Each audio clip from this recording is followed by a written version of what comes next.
अस्सलाम वालेकुम students, welcome back to my YouTube channel. हमने एक्सरसाइज नंबर 3.2 का आज क्वेश्चन नंबर 5 करना है और क्वेश्चन नंबर 5 में उसने हमसे सिर्फ एक ही चीज़ पूछी हुई है कि आपने वेरीफाई करना है डी मॉर्गन लॉ को। ठीक है, मॉर्गन जो था वो हमारे पास एक साइंटिस्ट था, तो उसने एक ऐसा लॉ बनाया था कि आप यूनियन लेते थे दो सेट्स का, फिर उसका आप कॉम्प्लीमेंट लेते थे तो वो इंटरसेक्शन के इक्वल आता था दोनों सेट के अलग अलग कॉम्प्लीमेंट के।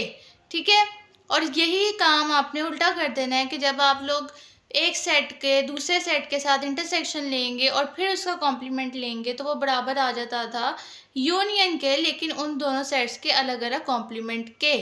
ठीक हो गया। अब हम चलते हैं कि हमने इसको वेरीफाई कैसे करना है। इसीलिए मैंने यहाँ पे ये दोनों सेट्स पहले लिख दी हैं, सेट्स कह रही हूँ, दोनों कंडीशंस पहले लिख दी हैं और इसको 1 और 2 का नाम दे दिए। ठीक है, यहाँ पे हमने लेट किया है एक यूनिवर्सल सेट U। ठीक है, तो कॉम्प्लीमेंट हम लोग कैसे लेते हैं पूरे सेट का कि A भी U से बिलोंग कर रहा होता है और B भी U से बिलोंग कर रहा होता है। हमने पहले 4 सवालों में भी यही देखा था कि हमारे पास एक यूनिवर्सल सेट गिवन होता है U, उसकी रेंज भी हाई होती है और उसके अंदर एलिमेंट्स भी ज़्यादा होते हैं, नंबर ऑफ़ एलिमेंट्स भी ज़्यादा होते हैं। एक ही एलिमेंट भी U के अंदर मौजूद होते हैं और B के एलिमेंट भी U के अंदर मौजूद होते हैं। इसका क्या मतलब होता है कि वो यूनिवर्सल सेट जो है वो A को भी रखता है, A को भी कंटेन करता है अपने अंदर और B को भी कंटेन करता है अपने अंदर। ठीक हो गया, तो दोनों यूनिवर्सल सेट से बिलोंग कर जाते हैं। तो जब आप दो सेट्स का यूनियन लेंगे और उसको यूनिवर्सल सेट में से माइनस कर देंगे तो जो आंसर आपके पास आएगा वो किसके इक्वल होना चाहिए कि आपने पहले A को यूनिवर्सल सेट में से माइनस किया, फिर B को यूनिवर्सल सेट में से माइनस किया और फिर उन दोनों का इंटरसेक्शन लिया, उसके इक्वल आना चाहिए। ठीक है, सबसे पहले हमने 1 को प्रूव करना है, तो स्टार्ट करते हैं आज की वीडियो। हमने लेट कर लिया, यहाँ पर लेट हमने खुद नहीं किया, सवाल के अंदर उसने हमें यूनिवर्सल सेट भी दिया हुआ है, सेट A भी दिया हुआ है और सेट B भी दिया हुआ है। ठीक है, यूनिवर्सल सेट उसने आपको A से J तक दिया हुआ है, सेट A उसने आपको A से लेके H तक दिया हुआ है और सेट B के अंदर उसने कुछ चुने हुए हैं अल्फ़ाबेट्स। ठीक हो गया, कौन कौन से C D E F और J, ना इसमें I है, ना इसमें A है, ना इसमें B है। ठीक हो गया। अब हमने इक्वेशन नंबर 1 को प्रूव करवाना है, वो क्या है कि A यूनियन B का whole complement equal to A complement intersection B complement आ गया आपके पास। ठीक हो गया। इसको सॉल्व करने के लिए सबसे पहले हम लोग लेफ्ट हैंड साइड सॉल्व कर लेंगे। ये हम लेफ्ट हैंड साइड रखेंगे, ये राइट हैंड साइड रखेंगे। सबसे पहले लेफ्ट हैंड साइड सॉल्व करेंगे तो पहले आप A के एलिमेंट्स लिख लेंगे यूनियन, फिर आप B के एलिमेंट्स लिख लेंगे। ठीक है, ये वाले A के एलिमेंट्स आ गए, ये B के एलिमेंट्स आ गए। यूनियन में हम लोग क्या करते हैं कि यूनियन में हम लोग कॉमन और अनकॉमन दोनों एलिमेंट्स लिखते हैं कि जो दोनों में मौजूद होते हैं वो भी आते हैं और जो दोनों में से किसी एक में मौजूद नहीं होते, जो अनकॉमन होते हैं वो भी आते हैं। ठीक हो गया, तो A B C D E F G H और J आ गए, ये हमारे पास इसका यूनियन आ गया। अब हमने क्या करना है, A यूनियन B तो हमने निकाल लिया, अब हमने लेना है इसका कॉम्प्लीमेंट। कॉम्प्लीमेंट हम लोग कैसे लेंगे कि हम यूनिवर्सल सेट में से माइनस कर देंगे A यूनियन B को। ठीक हो गया, U में से हमने माइनस कर देना है इसको। सो करते हैं हम लोगों ने यहाँ पर क्या किया कि U में से A यूनियन B सेट को माइनस कर दिया। A यूनियन B का जो हमारे पास आंसर आया था वो लिखेंगे और उसको U में से माइनस कर देंगे। तरतीब का ध्यान रखना है कि पहले जोन सा सेट लिखा है आपने वही तरतीब रखनी है। A यूनियन B का कॉम्प्लीमेंट था तो यूनिवर्सल सेट हमेशा पहले आएगा, माइनस फिर दूसरा सेट आएगा। ठीक हो गया, यूनिवर्सल सेट आपने सारा लिखा, फिर आपने A यूनियन B लिख दिया, उसका सेट लिखा, दोनों को आपने माइनस किया। A दोनों में मौजूद था, माइनस हो गया, B दोनों में मौजूद था, माइनस हो गया, C भी दोनों में मौजूद था, माइनस हो गया, D B E B F B G B H B J B ये सब के सब हो गए माइनस एलिमेंट्स। क्यों? क्योंकि दोनों में मौजूद थे। बचा कौन सा? सिर्फ I। आपने एलिमेंट्स किस सेट के लिखने होते हैं? सिर्फ पहले सेट के। ठीक है, एलिमेंट्स किसके लिखने होते हैं? सिर्फ पहले सेट के। अगर सारे के सारे एलिमेंट्स होते ए के अंदर तो और ए के अंदर हमारे पास कोई एलिमेंट बच जाता जो कि यू के अंदर ना होता तो फिर हमने एम्प्टी सेट लिख देना था। ठीक है, लेकिन चूंकि ये यूनिवर्सल सेट है, ए को कंटेन करता है, तो इसलिए यहाँ पे ये कंडीशन नहीं लग सकती। आपने सिर्फ पहले सेट में से देखना है, जो सा एलिमेंट बचेगा वही लिखना है। ठीक है, दूसरे सेट को नहीं देखना। अब हम चलते हैं राइट हैंड साइड की तरफ। लेफ्ट हैंड साइड हमने निकाल लिया, यूनियन बी का कॉम्प्लीमेंट भी हमने निकाल लिया। अब हमने निकालना है A complement intersection B complement, ये चीज़, ठीक है। आपने अब ये चीज़ निकालनी है, A complement intersection B complement. आपने सबसे पहले क्या किया, आपने A complement intersection B complement के लिए एक कॉम्प्लीमेंट निकालेंगे, वो क्या होगा, वो होगा हमारे पास U minus A. Universal set के एलिमेंट्स लिखे, एक सेट के एलिमेंट्स लिखे, दोनों को माइनस किया। माइनस कैसे किया, ए दोनों में मौजूद है माइनस, बी दोनों में मौजूद है माइनस, सी दोनों में मौजूद है माइनस, इसी तरह डी जी एच, कौन कौन सा बचा, ई एफ आई और जे बच गया, ठीक है। ये नहीं देखें, ये देखें आप कि कौन कौन सा सेट बचा, ई एफ आई और जे बच गया, ठीक है। इसी तरह अब हम बी का कॉम्प्लीमेंट निकालेंगे, U minus B, universal set लिखा माइनस बी लिखा, दोनों को माइनस करेंगे, C minus D minus E minus F B minus J B minus, बचे कौन से, ए बी जी एच आई। अब आपने क्या करना है, अब आपके पास ए कॉम्प्लीमेंट भी आ गया, अब आपके पास बी कॉम्प्लीमेंट भी आ गया। आपने दोनों का क्या ले लेना है, दोनों का आपने इंटरसेक्शन कर देना है। इंटरसेक्शन करेंगे तो आपके पास क्या आएगा, इंटरसेक्शन आपने किया, मैं यहाँ पे लिखना भूल गई थी, तो ई एफ भी आना, ठीक है। आपने इंटरसेक्शन किया तो आपके पास क्या आया, सिर्फ आई, क्योंकि दोनों में कॉमन एलिमेंट कौन सा था, आई। इंटरसेक्शन में तो हम लोग सिर्फ वही एलिमेंट्स लिखते हैं जो आपके पास कॉमन होते हैं, यहाँ पे कॉमन एलिमेंट कौन सा था, आई, तो आई आ गया इसका आंसर। अब देखें कि हमने जो यूनियन से निकाला था उसका आंसर क्या आया था, लेफ्ट हैंड साइड का आई, राइट हैंड साइड का क्या आया है, आई, इसका मतलब left hand side equal to right hand side, A union B का whole complement equal to A complement intersection B complement आ गया, ठीक है। ये बात होगी हमारी प्रूफ। अब हम चलते हैं अपनी इक्वेशन नंबर 2 की तरफ। इक्वेशन नंबर 2 हमारे पास यहाँ पे क्या थी कि ए इंटरसेक्शन बी का whole complement equal to A complement union B complement. सारी की सारी टर्म्स ऊपर वाली हैं, सिर्फ यूनियन की जगह इंटरसेक्शन आ गया और इंटरसेक्शन की जगह यूनियन आ गया, ठीक होगी बात। अब हम इसको सॉल्व कर लेते हैं। इसको कैसे सॉल्व करेंगे कि ए इंटरसेक्शन बी का whole complement equal to A complement union B complement.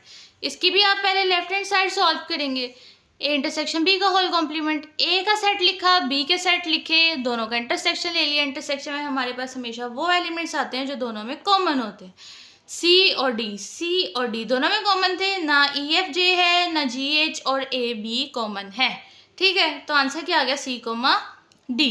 अब हमने क्या करना है कि ए इंटरसेक्शन बी का कॉम्प्लीमेंट लेना। कॉम्प्लीमेंट कैसे लेते हैं कि हम यूनिवर्सल सेट में से माइनस कर देते हैं, u minus A intersection B आ गया हमारे पास। u के एलिमेंट्स लिखे माइनस ए इंटरसेक्शन बी के लिखे जो कि सी कोमा डी थे।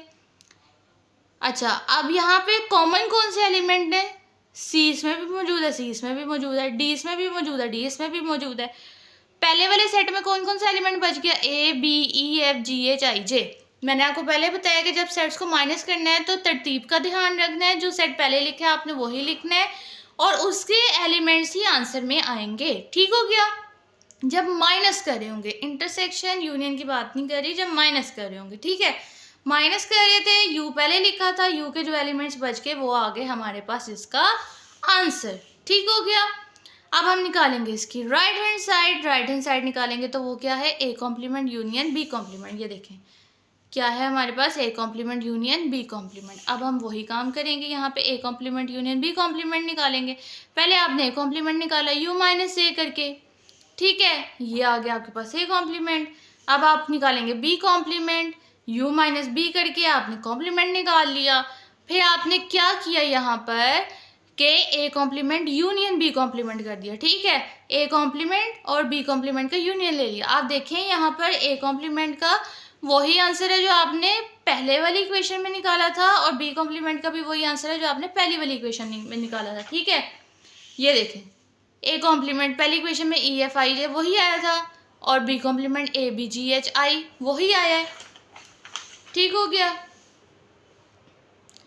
ठीक हो गया। हमारे पास ये आ गए हमारे पास इसके आंसर। अब दोनों का यूनियन ले लेते हैं। दोनों सेट्स का हमने यूनियन लिया तो यूनियन में कौन कौन से एलिमेंट्स आएंगे, जो कॉमन होंगे वो भी आएंगे और जो अनकॉमन होंगे वो भी आएंगे। A B E F G H I J आ गया हमारे पास इसका यूनियन, ठीक हो गया। अब देखते हैं हम लोग कि हमारे पास जो पहले हमने लेफ्ट हैंड साइड निकाली उसका क्या आंसर आया और राइट हैंड साइड का जो आंसर आया वो सेम है कि नहीं। लेफ्ट हैंड साइड का आंसर ये था हमारे पास, ये था हमारे पास लेफ्ट हैंड साइड का आंसर ABEFGHIJ। ठीक है, ABEFGHIJ। अब राइट हैंड साइड का देख लेते क्या है, ABEFGHIJ। तो यानी कि दोनों के आंसर्स हो गए बराबर, बराबर हुए तो हमारे पास लेफ्ट हैंड साइड आ गई राइट हैंड साइड के इक्वल। सो इसका मतलब हुआ A इंटरसेक्शन B का whole complement equal to A complement union B complement. De Morgan's law हमारे पास यहाँ पर हो गया वेरीफाई।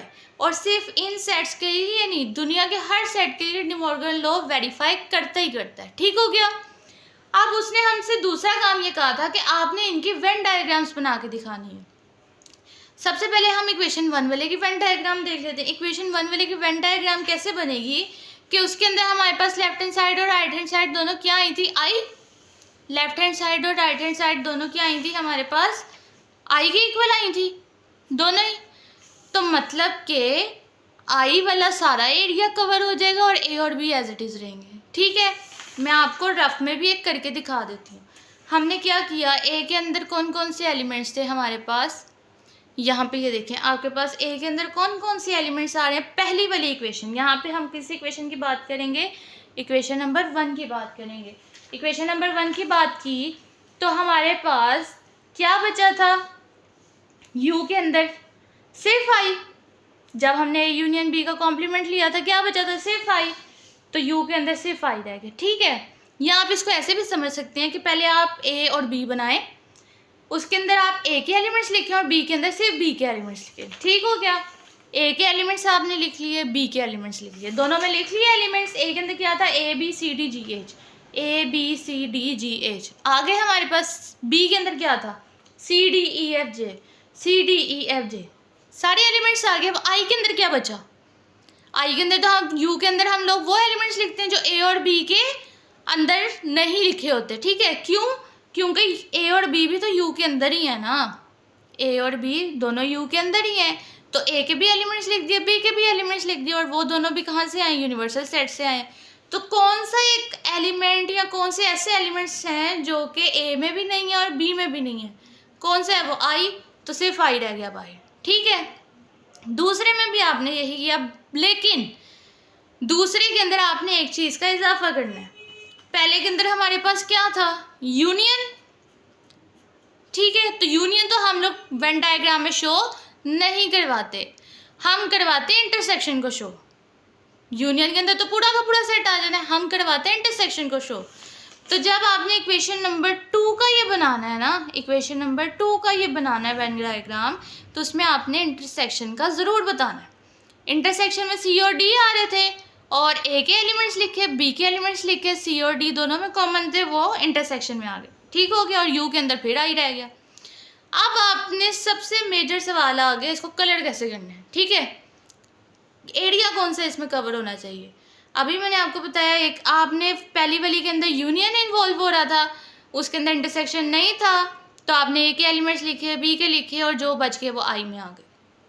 दूसरे वाले में इंटरसेक्शन इन्वॉल्व हो रहा था, आपने इंटरसेक्शन के सबसे पहले एलिमेंट लिखे, फिर ए के लिखे, फिर बी के लिखे, और जो बच गए वो आई यू में आ गए। ठीक हो गया। अब आपने इसको कलर कैसे करना है, आप देखें कि इक्वेशन नंबर 1 की लेफ्ट हैंड साइड और राइट हैंड साइड में कौन सा एलिमेंट था, सिर्फ आई था। तो आप सिर्फ और सिर्फ आई वाले एरिया को कवर कर देंगे। आई वाला एरिया कौन सा है, ये यू वाला, आप इस सबको कवर कर दें। सर्कल्स को कवर नहीं करना, सिर्फ ये बाहर वाले एरिया को। ठीक है, ये हो गया हमारा कवर, ये सारा हमारा था आई। ठीक है, पहली इक्वेशन का सॉल्व होगी वेन डायग्राम। ओके, अब हम चलते हैं अपने दूसरे वाले के पास। दूसरे वाले के अंदर हमारे पास दोनों का क्या आंसर आया था, ABEFGHIJ। ठीक है, देखते हैं ये वाले एलिमेंट्स कहाँ पे पड़े हैं, इसीलिए मैंने ये यहाँ पे रख दिया। ए कहाँ पड़ा है, ए के अंदर, बी, ठीक है, बी के अंदर पड़ा है, ई बी के अंदर पड़ा है, एफ बी के अंदर पड़ा है, ये जी ए के अंदर पड़ा है, एच ए के अंदर पड़ा है, आई तो यहाँ पे पड़ा है।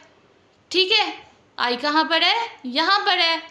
फिर उसके बाद जे कहाँ पर है, जे तो बी के अंदर पर है।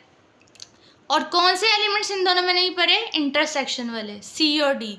तो इसका मतलब इस एरिया को छोड़ के हम लोग बाकी सारे एरिया को कलर करेंगे। इंटरसेक्शन वाले एरिया को छोड़ के बाकी सारे एरिया को कवर करेंगे, सर्कल्स को भी। ठीक है, सिर्फ हमने इंटरसेक्शन वाला एरिया छोड़ा। देखिए अब आपको आएगी समझ। मैंने यहाँ पर नीट भी करके बनाई है, वो सिर्फ आपको समझाने के लिए था। ठीक हो गया कि पहली वाली जो हमारे पास इक्वेशन थी उसके अंदर हमारे पास लेफ्ट हैंड साइड और राइट हैंड साइड आई आ रहे थे, तो हमने सिर्फ आई वाला एरिया कवर किया। दूसरे को देखा तो उसके अंदर सी और डी नहीं थे आ रहे, इंटरसेक्शन वाला एरिया नहीं था आ रहा, बाकी सारा आ रहा था, हमने बाकी सबको कलर कर दिया। ठीक है, सो आज की वीडियो यहाँ तक ही थी। आई होप आपको आज की वीडियो की भी समझ आई होगी।